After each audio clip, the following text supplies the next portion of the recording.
پێشەکی سەری ڕێز و نەوازش دەچێشم لۆگشت شەهیدانی کورد و کوردستان من وەکو باوکی شەهید پرسە و سەرخۆش خۆم ئاراستەی کەس و کاری ئەو چار هاوڵاتیەی شێلادزێ دەکەم کە بەواستەی بردومانەکانی سوپای تورکی خائین کە دەست درێژی دەکاتە سەباشووری کوردستان شەهید بووینە ئەوانە شەهیدی ڕاستەقینەی ئەو وڵاتەنە لەبەر ئەوەی لەسەر ملک و ماڵی خۆیان قواتی ڕژێمی تورکی داگیرکەر دێ بردومانیان دەکا و شەهیدیان دەکاتن.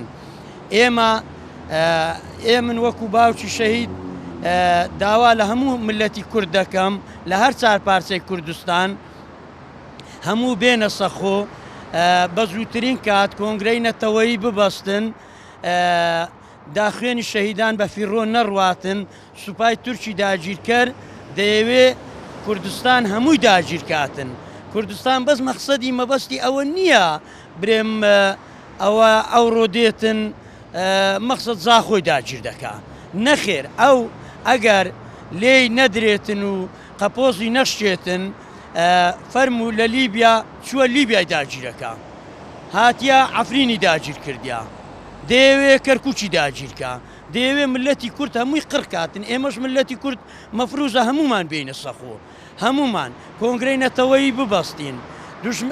ملەتی کورد سێ دوژمنی سەرەکی هەیە فارسە تورکە عەرەبە دوژمنی چارەمیشی خائینی ملەتی کوردن. ئەوانەی خیانەت لە ملەتی کورد بکەن کورد بەخۆی ئەوەی خیانەت لە ملەتی خۆی بکاتن و دەستی داگیرکەران ڕاکێشی ئەوەش دوژمنی ملەتی کووردە. ئەوجە مەفروزە ئەمە بێفەرقی نەکەین یعنی ئەوە نەکەین برێن ئەمە وەڵا کوردی باشوورین چاقمان لەسەر کوردی باکوورە نەخێر.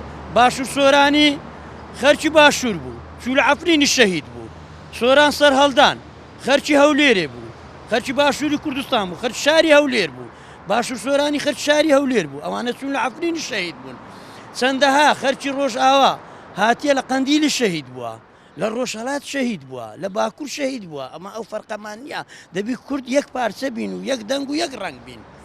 ئەگەر یەک دەنگ و یەک ڕەنگ نەبین زۆر چاک بزانن بە هەموو ملەتی کوردیش ڕابگەینە بەخوای وەچی ئەو ئەفغانی و پلیانە دەبینە کۆیلەی بەدەستی ئەو سێ قەومەی ئەوجە جادەمان پێخاوینەکەنەوە ئەوجا زندە بە چارمان دەکەن ئەوجە کە لە جێیەکی یەکمان شەهید دەبی بەبن دیوارێک شتێکی دەکەوی هەندێک دۆلاری لەگە دەنێرنەوە و دەرێن خلاص ئەوە خینی ڕۆڵەکەتە کاکە خینی ئینسان بە هەموو دنیا نایە.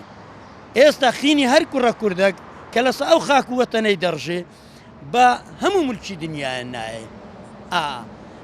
هەم وڵاتی شت نەبی ئەمە هیچ نینە.